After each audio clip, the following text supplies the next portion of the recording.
Okay, so we're live. Hi, everybody. I'm super excited. My name is Efe Baltacigil. I'm the principal cellist of the Seattle Symphony Orchestra.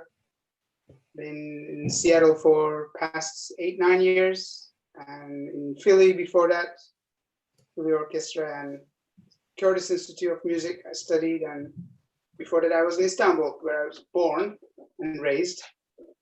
And I'm super duper excited to meet you all and get your questions, and hopefully I'll have a few answers. Never done anything like this before, so this is all new to me. And I really hope that everybody is doing healthy, coping with all the uncertainties, and stay strong and play lots of cello. Hopefully we will go through this sooner than later. A little bit about a couple of the links that I shared. The first one that I recorded recently, that was the latest project I worked on with my good friend Augustin Heideley, lovely German violinist who lives in New York City. I emailed him a couple of weeks ago and said, I hope you're doing well. If you want to do some projects with me, what would you like to do? Let me know, and let's just do something, because we were both all, sitting at home and thinking what to do. And so he said, why don't we do Handel Halverson? And I jumped on the opportunity, and he sent me a recording of just him playing the violin part. And then it took me probably more than a week. I had to record many times to make sure that I was really with him. So I had the earphone, my one ear, and playing the part with him, basically. And then it came out really well. So that's the first link that I wanted to share with you guys. And I like to dedicate that to Lynn Harrell's memory, who we just lost at age 76. He was a wonderful, big legend, big heart. And we'll miss him tremendously. So the other link that I also wanted you to take a look at the end is the little Bach project we did with my wonderful colleagues, Mika, Nathan, and Eric in the cello section, which I'm so honored to work with, make music with, and have a good laugh all the time. That's a wonderful little area that I would love you to take a look. And besides that, which I think might be useful, there are a few other links that I got my hands on for basically artists' funds. If you're a musician, if you're a teacher, there are some links that there might be helpful. First couple ones are local Seattle links, but there are a few national ones towards the bottom of the those helpful links that it might be helpful to you financially. And if you're in a position to do so, you can also make a donation to those links, which will directly go to the musicians who are struggling these days. Okay, so besides that, what I wanted to talk to you is a little bit about my background. So I was born in Istanbul, Turkey. I'm 41 years old, and studied in Istanbul, went to conservatory there. I started playing the violin when I was about 5 or 6. And then 2 years later, I made the right choice. And actually, my father made it for me. He came home when I was about 7 with much bigger toy. And when we opened it up, it was a lovely cello. And since then, I've been practicing and trying to play the right notes at the same right time. And I studied in Istanbul for many long years. Went to conservatory there till 98 when I graduated. Decided to, actually Bozart Trio came to Istanbul with Ida Karafian, Mannheim Pressler, and Peter Wiley. And my father was playing in the orchestra there.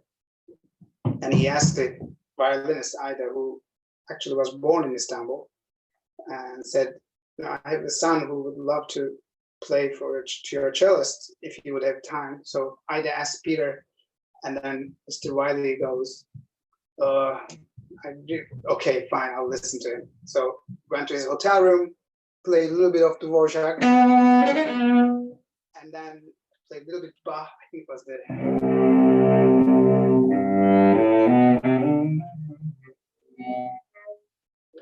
Fifth Suite, and then he said, all right, come and audition to a couple of schools. And, long story short, I ended up at wonderful Curtis Institute of Music, where I studied for 3 years, did my artist diploma program there, which was incredibly influential. I very, very lucky to be in such a wonderful school. I learned a lot, fantastic teachers from, any kind of level. It was a very wonderful environment. And one of the best thing about Curtis, it was free. If you get accepted, the whole thing is paid for, and that was very lucky. And so after Curtis, I was also extremely lucky to get into the famous Philadelphia Orchestra. And then I played there about 9 seasons as an associate principal cello.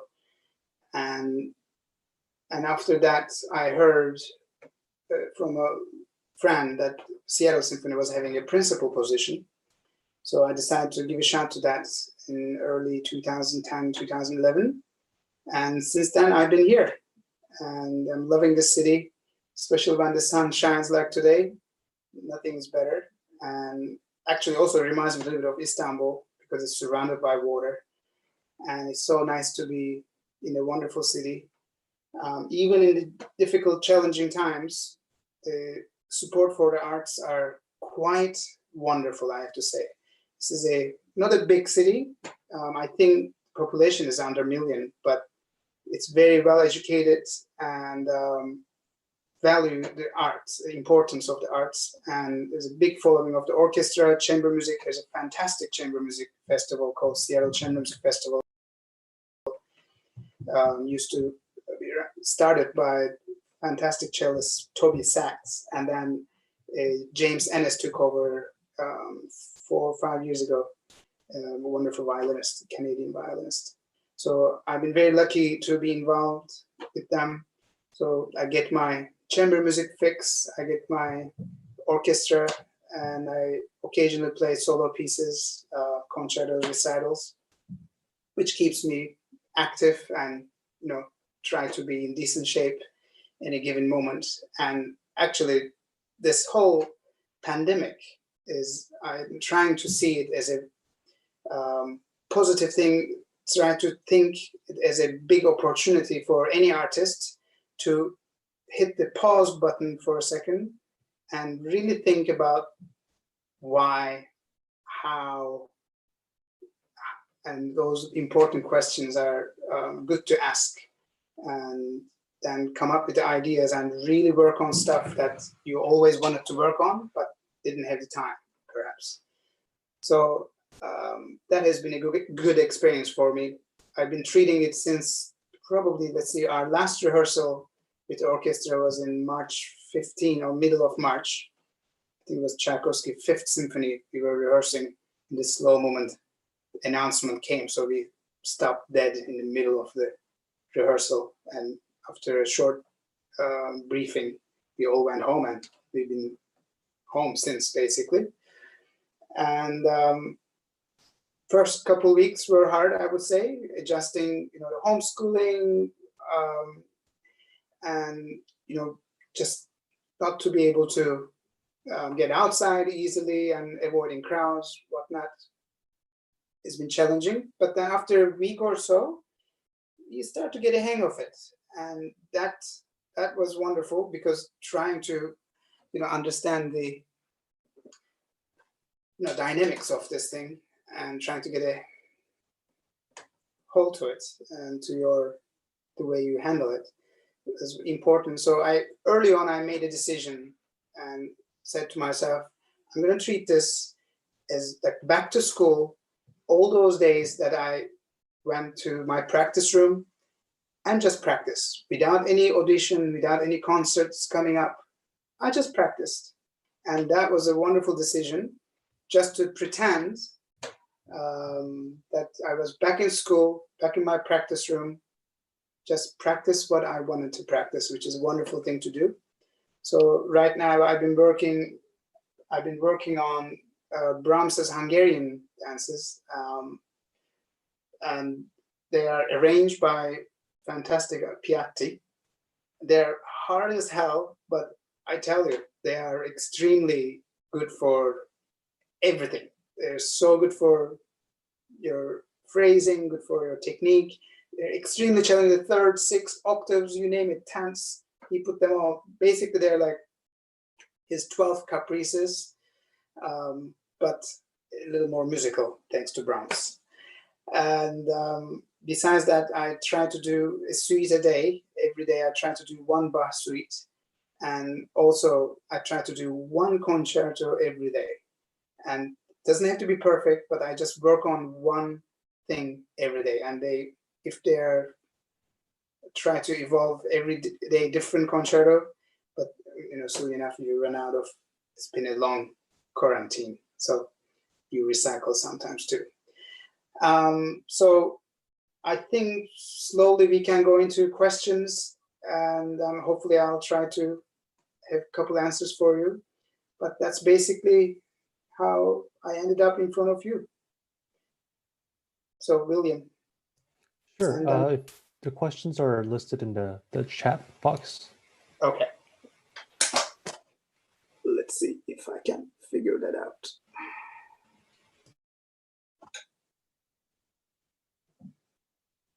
Chats. Yes. You need to scroll from the top, to see the most recent. Yeah. Okay.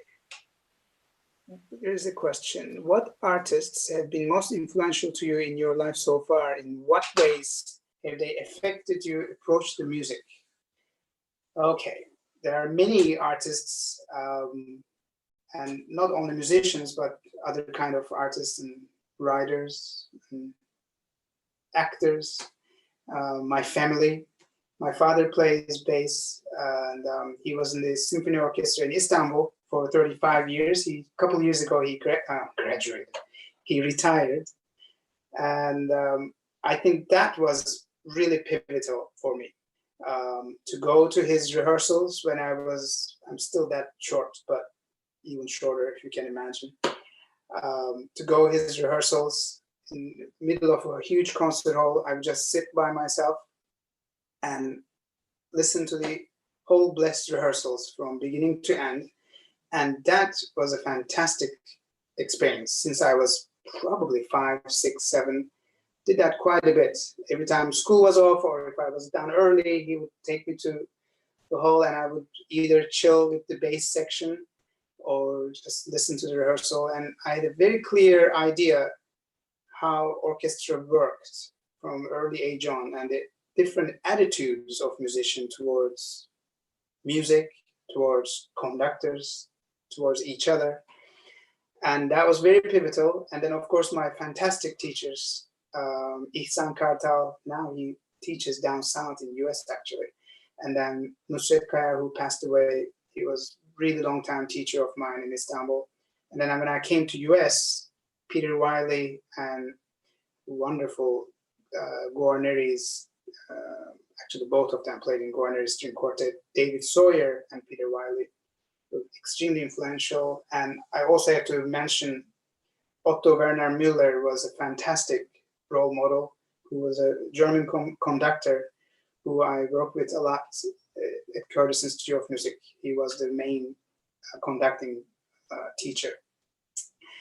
So those were very influential. But of course, when I came to US, after doing a couple chamber music, Isaac Stern's, particularly Isaac Stern's seminar at Carnegie Hall, this was 2001, just before he passed away. I got to meet some amazing superstars like Yo-Yo Ma, Emmanuel X, and they were extremely helpful. And that was a huge influence. And actually, Yo-Yo's influence has been quite great. And it is a short story that we were doing chamber music concert at the Library of Congress. This was also, I think, 15 years ago or so. And we were doing Mendelssohn octet, but they doubled the basic the strings. So we all had extra musicians. So it was, I don't know, 16 more musicians on stage than it should be. But so every part was played by more than one instrument, basically. And as we were about to walk on stage, Yo-Yo had a masterclass, gave a masterclass to some other cellists. And they were just talking about the sound production. And that conversation, I was so lucky enough to, Yo-Yo was right here, and I was just waiting to go on stage to perform Mendelssohn. And with this young girl, they were chatting about the sound. And this is the conversation I overheard, and that made the most amazing impact on my sound. And so the conversation was following. Yo-Yo said, producing sound out of a cello is like a singer singing. So you bring the whole energy from the floor, and through your feet, you bring that energy, and you all put it around your gut. And from there, it basically goes out through your chest.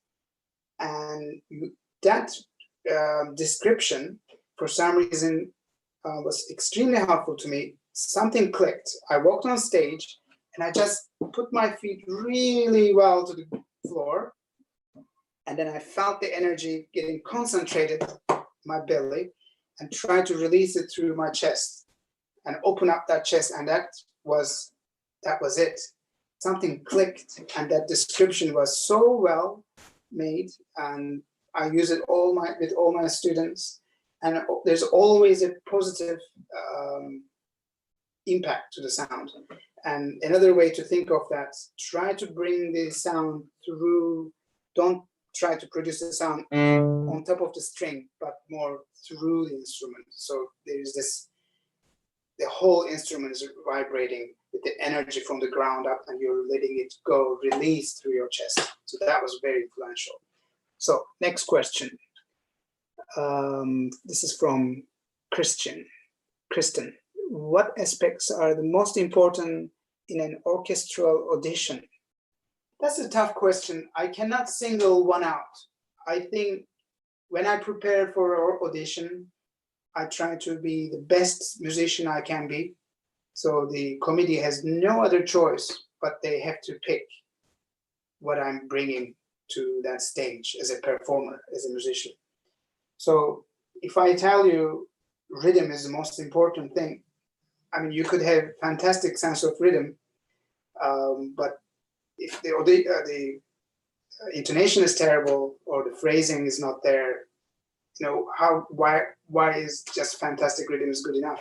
So you really have to focus on everything: musicianship, phrasing, artistry, intonation, rhythm, different styles, ability to switch just like that from one excerpt to another excerpt to change the bow stroke. Also, good thing that I learned early on with my auditions, I think that was Laurie Mazel told me that one should be able to adjust to the whole air playing, the concert hall that you play. If it's really boomy and you're trying to play something super fast, short, that takes certain kind of attack and speed. You cannot play everything too fast, because out there in the distance all becomes all blurry. So you have to adjust to the space you're performing, auditioning. So that's another aspect of taking audition. And just, you know, who cares? I mean, there's a black curtain, so just perform and don't be nervous, play your best, and good things usually happen if you work hard enough. Okay, let's see, another question. Can you please give some tips on the technique for Satya bowing on the cello? Thank you. Okay, I had a good story about that. I was asking the very same question to my teacher, and I said, oh, well, okay, put your bow on the string, Mr. Wiley told me. And I was like, very excited. I'm excited because somebody is going to teach me finally how to do this. And I put the bow on the string, and then he went right behind, and then he goes, boom. And that was a very good lesson. Probably the best thing in order to achieve that, the hair contact, if this was the string, your attack angle has to be square on. That really helps instead of tilted to the north or tilted to south. Try to have the best angle of attack, which is this square dead on attack, really helps. And besides that, I also think everything that all the mid-air action should start from the string basically. So practicing slowly like this, and then you basically develop out of that. So you start just like baby trying to learn how to walk. So you have to do from small steps, and then you will end up with much better satya than you. And there are actually great books on that. Alexandrian has a good book. Let's see what else I can recommend. Staker has a fantastic book that might be very helpful to you. Okay, let's see. And here is the hello from Japan. Hello, could you give some tips on how to achieve more accurate level of intonation in high positions? Excellent question. I asked that to myself too. And by the way, I'm a huge fan of Japanese culture, and I've been there thanks to Philly Orchestra tours. I've been there 3 times, so I miss it very much, and I really hope everything is calming down with this crazy pandemic and all over Japan. We send you our love. So one thing is very helpful with intonation, especially high positions. The reason I am not comfortable, I wasn't comfortable when I was even younger, is because we don't spend enough time up there. After 4th position, it's sort of, in the beginning, it's really uncharted territory for most of us. And one logical way to overcome that is to spend more time there. That's one thing. So just play more things, play even the simple things, stuff like that. Just transpose it to.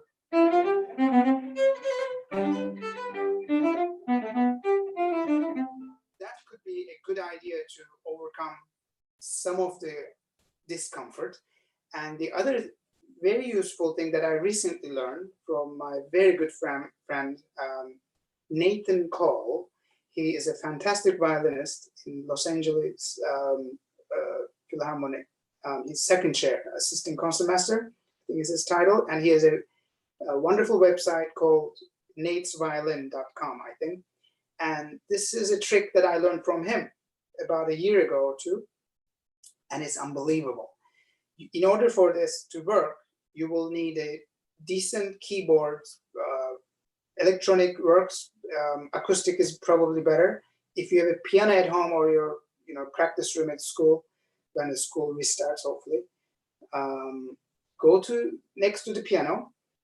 I wish I had my piano near here. But basically, what you do, whatever the position, the phrase that you're struggling with, play slowly on the piano first. Just do that 3-4 times. And after that, sing it while you playing the passage. So let's say I'm struggling with this.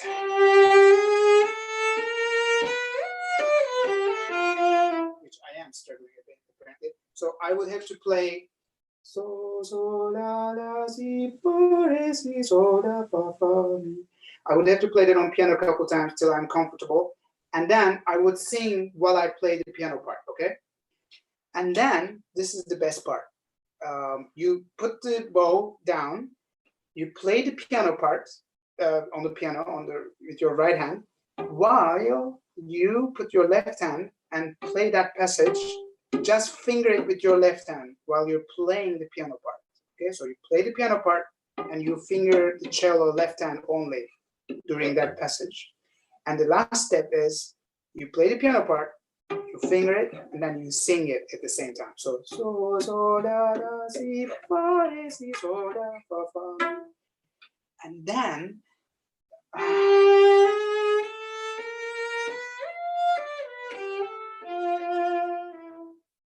works like magic. And I think the reason it works so well with any passage for intonation, but make sure the piano is really in tune, is because it makes your brain think outside of its usual norm. So it allows different synapses, which allows you to think differently about the whole concept of intonation. And I think it allows your brain to forward think better.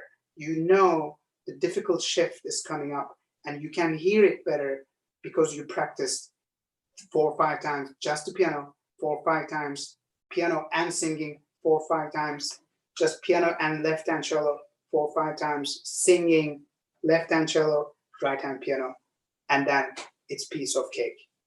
I hope that's helpful. Arigatou gozaimasu.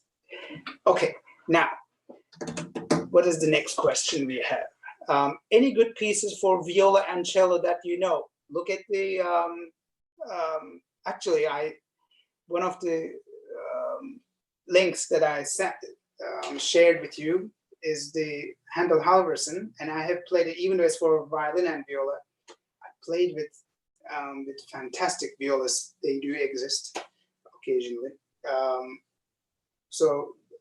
I played it with a violist who played the violin part on viola, and that works really well. But probably my favorite is the Beethoven eyeglass duo for viola and cello. That is so fun, and even that's unusual minuet trio. It's really interesting trip into Beethoven's world. So I do like that. And there are so many beautiful string trios, which is fantastic.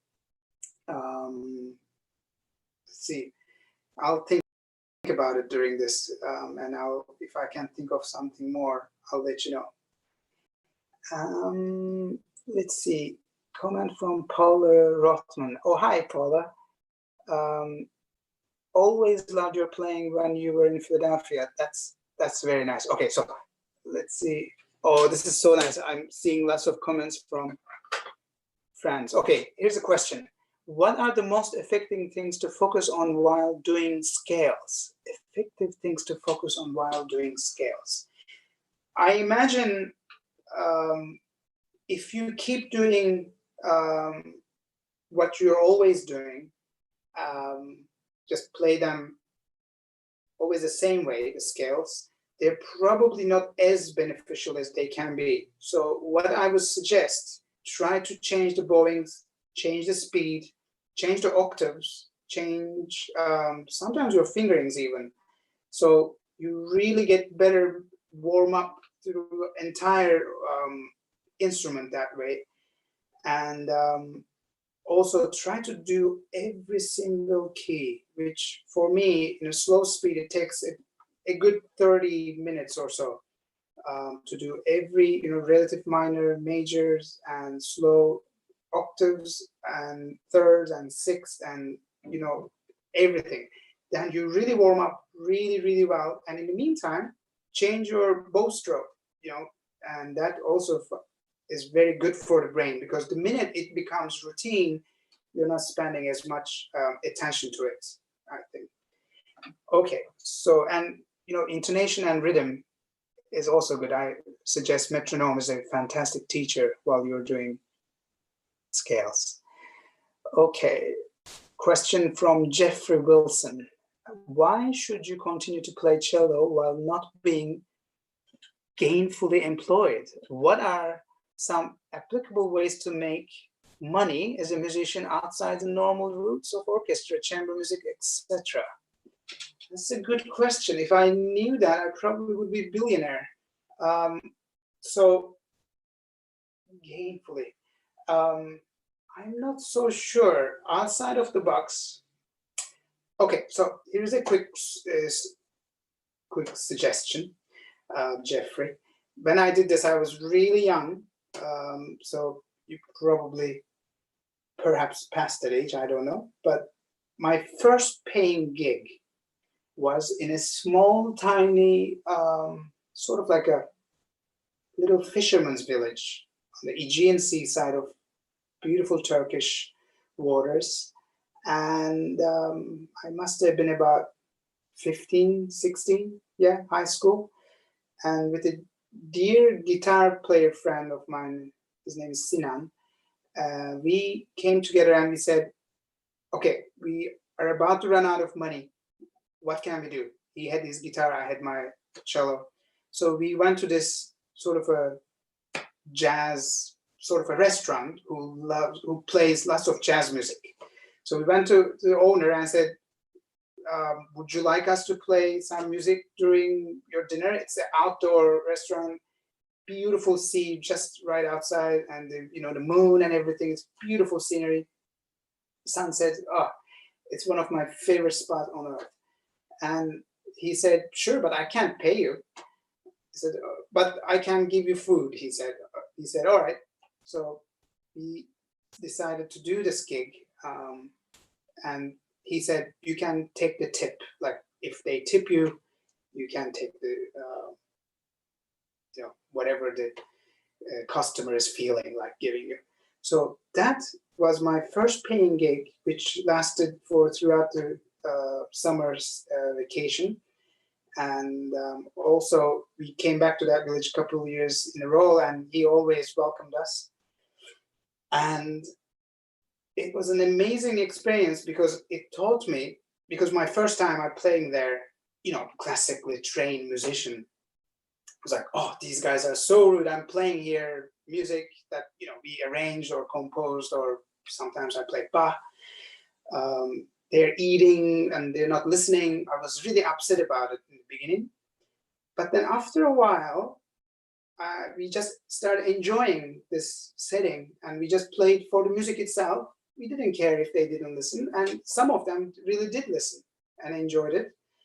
And that taught me a lot about performing, about nerves, about adjustments that necessary for any artists, and just thinking outside of the box.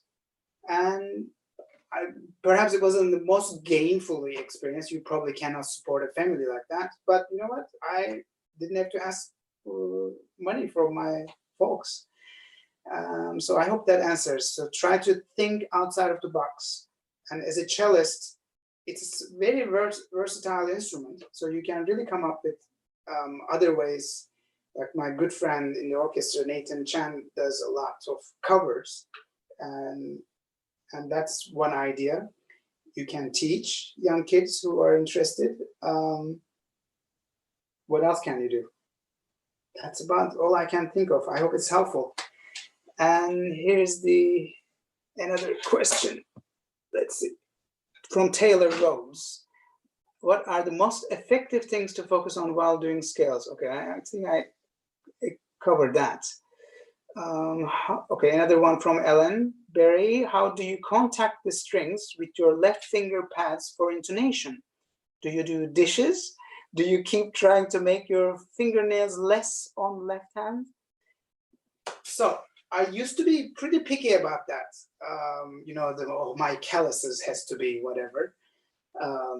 But as you grow up, you grow out of a bunch of those little quirky things. So I don't really care about doing dishes or getting it wet, because after 5 minutes of practicing well, they come back. And so I don't do anything very special with my nails or the pads. But early on, I was taught in Turkey that for better sound, more pad of the string you use, of the finger, better the fatter the sound is. So if you're using too much at the tip of your finger, it's going to sound more sort of thinner sound. And if you use more pad, sort of, that gives the sound more body, I find. So more pad is good. When you go higher, you can't do that because of the intervals are very squished together and condensed. That's why you have to use the tips, and at the very top, you might even have to use your nail. But overall, for this, I would say 75% of the fingerboard, I would use more pad for good sound. Okay, so Nancy Lubin, how do you like to practice warm up? That changes. That changes for what I'm about to perform. That changes how cold, if it's winter, if it's summer. But usually scales are a good warm up. And I also find very good warm up to do a couple of difficult passages from just, any given.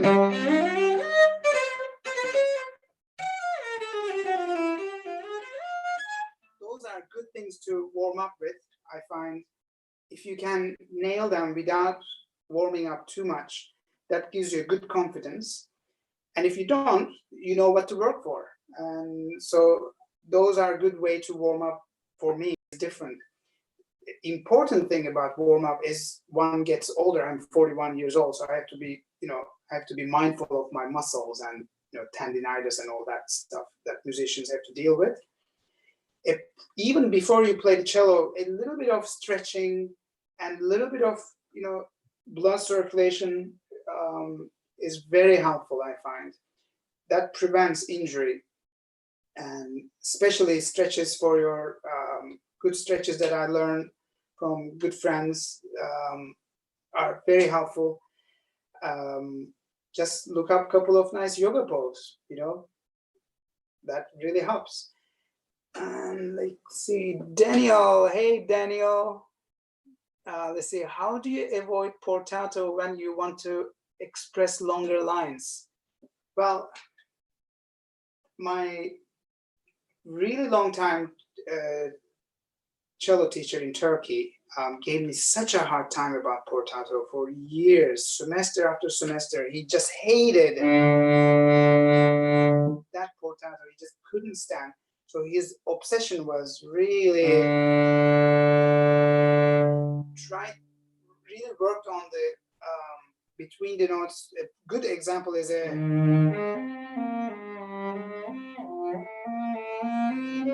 that's a good Beethoven fifth is really good not exercise, but a good phrase to really figure out how much portato you actually do. And the telltale sign is top of the wrist. If you keep staring at the top of the wrist, if it's going really nice horizontal, that's fine. But if it's going up and down, if there's vertical motion going on, then there is a problem. So you have to really make sure to draw it from the elbow is a good way to think the longer way. And that will allow you to do much longer phrasing and more expansive reach to the end of the line, which our wonderful music director, Thomas Dausgaard, Danish conductor, is really keen on. And he really asks us to sustain the line. And in order to do that, you really draw the bow long, slow, lots of resistance in the string, and lead from the elbow. And that helps. And if you have to check in any given passage, look at your right wrist, what it's doing. If it's going up and down, there's portato. Nice to hear from you, Dan. Okay, so from another question from Kristin. What seating position of the cello do you prefer in a symphony orchestra and or string quartet setting? Inside or outside? That depends on the given piece, I find. For Mahler, usually in a symphony, in Mahler, we usually sit where the second violins usually sit. So we sit right next to the firsts, and then violas, and then second violin sits outside where cellos usually normally sit. And that's actually, that was asked by the composer himself, because he was a fantastic conductor. He really knew the effect that he was after, which is a stereo conversation that happens in many of his symphonies. And that, for that reason, I don't mind. But at Curtis, we usually set where the viola set, and viola set. We switch with viola, so viola set outside, and we set inside. That was also good for the projection of the section, but I personally find European seating most easy for me, especially in orchestra, because I have a nice array of, I can see almost everybody except principal bass. That is really behind me, but a good, almost, 90-degree of really easy contact with all the musicians, because anytime you're making music, even solo playing, is basically chamber music. And in order to do that, I really like the connection with my colleagues. And same with string quartet. I think I prefer sitting outside. And let's see. Question from YouTube live audience. Do you like to play Bach Suite 5 with or without Scudo 2? Okay, why? I tried both ways. When I first learned it, I learned it with the open A. I didn't tune it down to G, as Bach asks. And then I tried like that, and the sound got so much better because it makes the whole instrument sound more mellow, more dark. And that, I think, was a special effect that Bach was after. And I think his first wife died in those years, maybe a little before. So there's this amazing darkness and death in it, which is very profound. And what a fugue for solo cello. That's probably the best one we have. So it's an amazing piece either way, but I think I prefer the tune down. So top being the G. That's an E better. It's tricky, but it's a better way to play it, I think. Question from Paula. How do you keep various technical skills in check when your schedule is very busy? I wish I could say I have all the technical skills, but ask my stamp partner, she'll tell you all about it. So I think probably doing outside of orchestra is very important for us orchestra musicians to hear yourself in a string quartet, hear yourself in duo situation, hear yourself by yourself a lot, hear yourself in front of orchestra if you can. Those are very valuable lessons to your musicianship. More outside stuff you do, and a very smart man told me that when I was probably 14, 15, not just music, but more distance you get from your profession, better you get at your profession somehow. Because even though there may not be logical connection to what you're doing with your profession, that experience inevitably will teach you something very valuable. And I think that can be said for, just don't focus on one particular way of playing string quartet, orchestra. I really dislike labels of, oh yes, he's a string quartet player, she's a soloist, and I think a musician should be a musician, and one should be able to do all as best as they can, which demands different, as you said, technical skills. And more you do it, better you get, without a doubt. And also, I mean, some of those, etudes, that study works that we have are extremely helpful. Since this pandemic started, I've been trying to do a couple poppers, and it really helps my intonation, agility. It's very helpful to do all that stuff. It's a good dental flossing we all need to do occasionally. So let's see another question here from Leon Daniels. Any tips for managing the second movement of the Elgar Concerto? Thank you very much. Yes, metronome, slow practice, and that really helps. And try to find a sweet spot on the bow. And in order to do that, start practicing from here. Play it all the way to the frog, and then move it a little bit, and then move it more. So I'm just gradually trying to find the sweet spot. So I try to play any given passage all the way up to here. And that's going to help you to find the right spot and practice it slowly on the string a long time. That is very helpful advice I got early on. And then gradually just click after click, just do 2 clicks, 2 ticks faster next time you play the passage. And then when you're really comfortable, it's not, you're not sweating to play it in that speed, then go another 2 clicks. And then within a week, you'll be amazed at the progress. Just do, 10 times a day, that difficult passage. For me, this that's one of them. And that is probably the key to unlock any difficult passage. Excuse me. Another question. Okay. From Rowan Bendel. Do you have any tips for managing thumb position vibrato? Never heard such a thing. I didn't know you could vibrate on thumb position.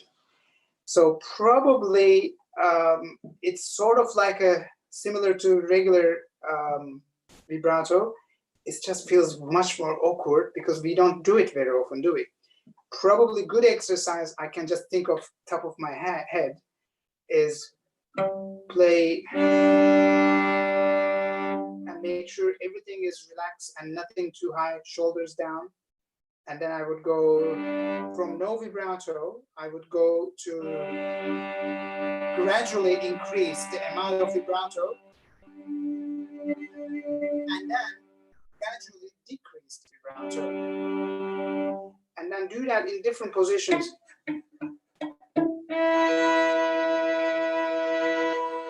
And try to keep things compact. And that might be helpful, hopefully. And the variety is very helpful because you don't want to have one vibrato everywhere.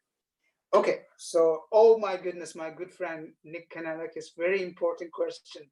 That's very, very important question indeed. So Nick Kanalakis and I went to Curtis Institute of Music together. And if you haven't yet, make sure you check out his YouTube channel, Conversations with Nick. I guarantee your pandemic isolation will become so much more, so much better. I've been laughing nonstop about every time he, it's just so funny. You just have to go check out Nick Kanalakis's website. And he's asking where the Gumba room is. And that question, we were doing Brandenburg, all the Brandenburgs. Where were we? I think we were in Chicago. And then we went after a dress rehearsal. We asked this poor girl who was in charge of us. And then we just kept asking, excuse me, where's the Gumba room? He just kept asking her, I'm sorry, we're looking for the Gumba room. Where's the Gumba room? And she got so confused, and we just kept bombarding this poor thing. I felt so bad. But so this became our little inside joke with Nick. So every time we email each other, we ask the question, but where's the Gumba room? So good luck finding it, Nick. Take good care. So another question from Rowan. Okay, we answered that. Susan, can you suggest ways to develop bow distribution? Yes, probably good exercise for sort of having the good control and economy, so you don't spend everything immediately, is that you practice open strings and scales. You divide the bow. You don't have to put stickers, but just divide the bow first, just to 2 halves. So do the scale on the lower half and then same scale on the upper half. And then divide the bow into 3 segments. So do it in the really sort of at the frog and then do very middle and then do at the tip, which to most of us is the most challenging because of it's just most awkward for the nice tone. The minute you do that, that's going to help you to feel so much better with the bow distribution, because you can control the bow and the drawing the bow slower. Another good exercise for it is that you practice as close as to the bridge and very slow bow speed, open strings or slow scales. So almost at the edge, I don't want to demonstrate that because I don't want to disturb anybody's ear. So basically you just go top of the bridge, as slow bow speed as possible, as loud as possible without scratching.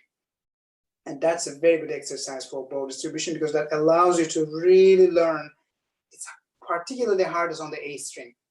But I had a very good friend at Curtis who's practiced like that, Danny Lee, and nobody had a better sound than him. And he practiced like that nonstop. And I think that was his key. And he also studied with Rostropovich when he was a little baby, and Aaron as well. So it's very important that you do that slow bow practicing. That really helps. Okay, from Jeffrey, thank you for your insights. What insights? I am 30 and teach online and have considering covers. Can you tell us about your cello? What equipment do you recommend for recording polished works and presenting them? These days, it really became quite important actually to have a decent microphone.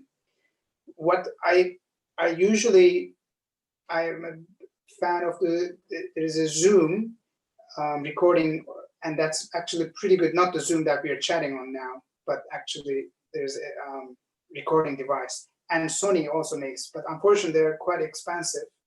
They're portable and they record digitally and they're quite decent.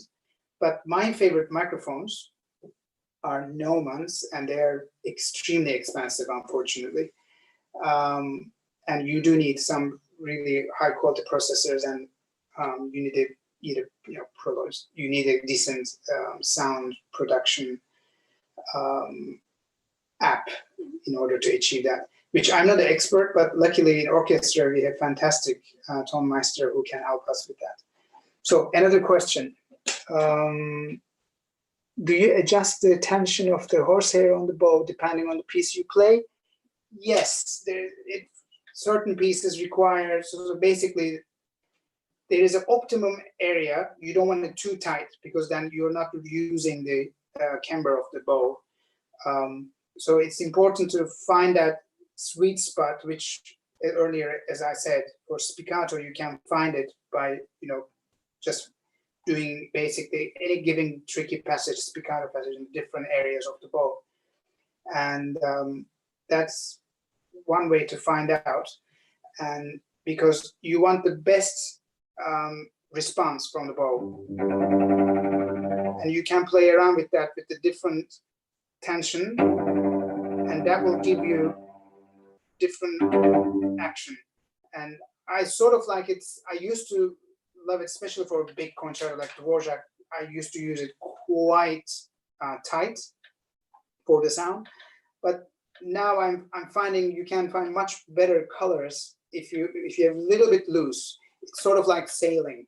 When the wind gets really heavy, you wanna tighten it, the sails, and when it's really calm, that's when you relax the sail, which is counterintuitive, but it actually works.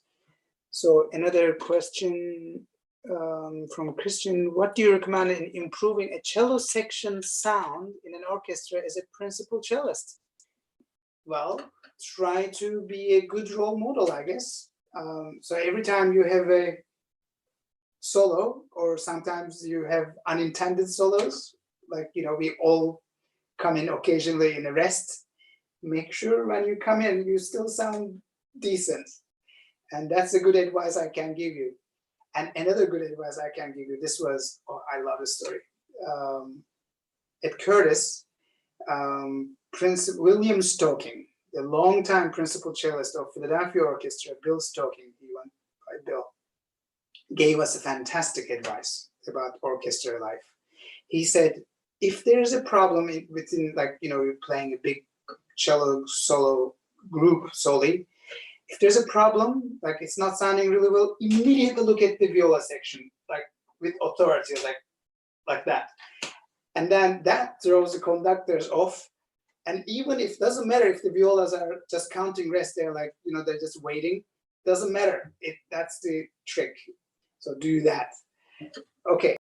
And, you know, try to set a decent example with your sound. And if something is really not working, try to ask your colleagues nicely if they would come and play the passage all together. Because when you really isolate a passage like that, it has no chance, but it will improve. That absolutely will improve. If you don't take that time to isolate a problem spot as a sectional, then it will usually not improve much. Okay. So when you start working on a new obscure piece, where do you start? How do you approach it? Especially if you can't find any background information or recordings. Funny you ask. Only a few months ago, I world premiered a piece, Angelique, I still can't say her last name, Piquet, I think. And she wrote this piece for me and for Seattle Symphony. And it's a world premiere. Nobody played it before. I was the first one to get my hands on. And what was most helpful, if available, to ask the composer if they're alive. They love giving you their input. And if they're not any longer available to answer your questions, or they're too famous, what I suggest, listen to their music, other pieces, because that will give you the background information about their thought process, their composition skills, their ability, their weaknesses, their what they're trying to say. More familiar you get with their language, I think you'll give better performance of that unknown piece to you, and spend more time with it. Because, I mean, I played that piece a few months ago, and I imagine I would play quite differently now. Luckily, we performed it 3-4 times in a row, and even within 1 week, the piece grew and it became quite different. So, you know, we don't stay the same, thank heavens. All right, the other question. Can you recall a specific piece of advice from any of your teachers that has proved to be particularly impactful throughout your career? Yes, besides the yo-yo's little story about the sound production, like a singer, we create the energy from the ground, compress it in your gut, and then release it throughout your chest. That was a fantastic thing to hear for a young cellist, for sound production. Another thing that I think it made a huge impact for my musicianship. I must have been about 16, 17 years old in Istanbul, and wonderful German cellist named Thomas Werner Mifune, whom you might know by his fantastic arrangements for cello ensembles and solo cello pieces. He came to Istanbul. We had a mutual friend, and who was the principal cellist of the Istanbul Symphony, our mutual friend. He arranged this small sort of masterclass, small lesson, private lesson. So I went to my friend's house, and then Thomas arrived, and it was only supposed to be 30-minute lesson, and I played Saint-Saëns, and I mean, I was probably 16 or something, so I played like this. And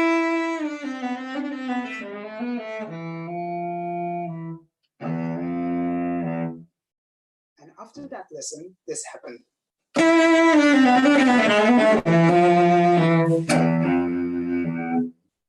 That was the difference. And the way he did that was that he slowed down everything tremendously, and he asked me the question, the intervals between every note.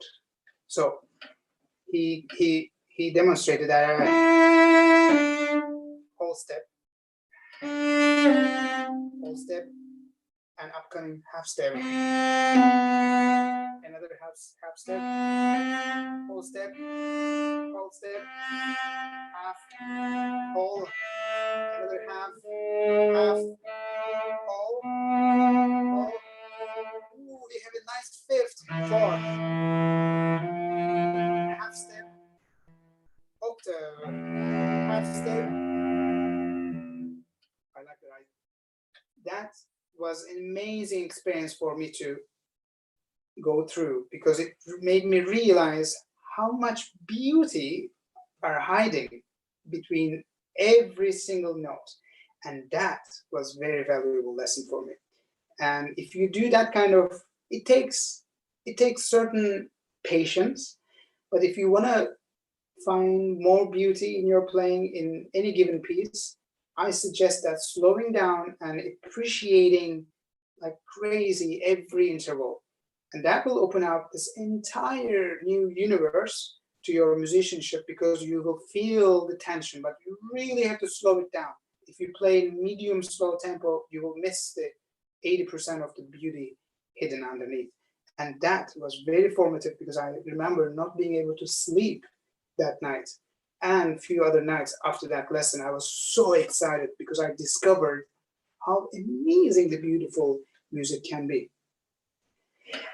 Okay, another question from my student, Danny.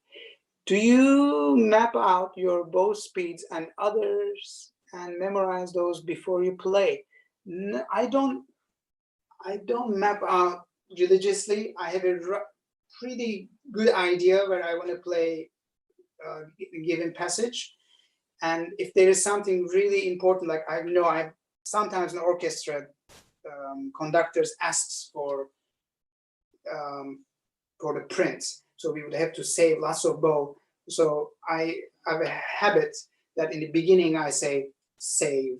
That visually reminds me that I cannot use the whole bow. This is very long and it demands very slow bow speed. So those things I occasionally write down, but usually I don't map out, but I try to have a good idea where I want to land up in a given passage. From Pedro Guzman, thank you for a wonderful cello chat. You're welcome. Do you have any advice on how to release tension in? It's usually, I mean, I need to do it too still, but usually what helps to me is to make sure your neck and your mouth is pretty loose. So usually with my students, we go to the extreme. So the only thing is holding, so you don't drop the cello and the bow, is basically these couple of fingers, but everything else is extremely relaxed. And in order to achieve that, you have to play it slowly. So say that passage is struggling, so you would have to play it slowly, and you would have to play it extremely loose jaw, loose neck, loose everything. Every single part of your body should be very, especially jaw, just, that's really helpful actually. If you try to do that and slowly speed up, is very helpful to, so go to the extreme relax, almost dropping your bow, almost dropping your cello, don't drop it, but that's a good practice. Claudia, can you suggest exercise to practice with string quartets, tuning, articulation, intonation, rhythm? Thank you. Okay, so the good exercise I find, I was in Marlboro Music Festival last summer, and we worked on Opus 59, number 2 by Beethoven. And it has the most amazing slow movements. And after working on it for weeks, we decided to basically close our eyes and play the whole blessed movement from memory. Occasional peaking were allowed. And that was the most profound chamber music experience I had, because we spent so much time on that piece, we knew it so well, and that extra level of freedom was missing. And just you close your eyes, and which allows you to really listen all the other 3 and including your, so you hear the four parts so well. And it was surprising. We did that a couple times, and it was quite late night too, which is also helpful.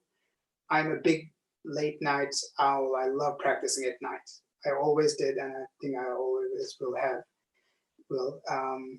And it's very important that you find that magic by not looking, but really everybody feels it at the same time. So that was very good. And for some technical thing that I find also very helpful, which is similar to that first exercise, you all turn your chairs 180. So everybody's looking away from each other, and you can still have your music in front of you if you like, but try to play a movement like that and see how much you can improve your not only ensemble, but also intonation and even phrasing, because that allows you to listen differently, which it comes from different pattern of synapses, I think, in our brain allows that to happen. Hopefully that's helpful. And find good 3 partners. Okay, so where are we? Questions from Rodrigo Silveira. From Brazil, obrigado. I'm principal cello of the Sao Paulo Orchestra. How did you and Augustin Heidelberg manage to play so together on the Passacagli video you guys made? He sent me the video first, and then I listened to it a lot. I just listened to it a lot, and then I sort of tried to put it on loudspeaker and played with it a lot without recording. I'm just, learning how he really played. So being in orchestra life for 18 years, I think I can follow pretty well at this point. I better be able to. And that's one advantage, I tell you, in the orchestra life, because the conductor usually dictates. So you really have to follow him or her, and also the soloists, whoever has the solo line. It's a good idea to be a good follower. And I tell you, not many conductors are good accompanists, because it's really challenging to follow really well. But anyway, going back to your question, that was a helpful process for me to listen a lot. So I really got used to the way he played it. And then when I was starting to feel comfortable, I decided to record it with the earpiece in my right ear. And so that's how I recorded it. Thank you very much, and all the best. I hope all of you in Brazil, we wish you good health and hopefully get out of this pandemic sooner than later. So nice of you to write. Okay, I think that's the end of the questions. I am extremely honored and grateful to share my few cents with you all. I wish you all good health and all the best and peace and love from Seattle. Thank you very much. Good luck.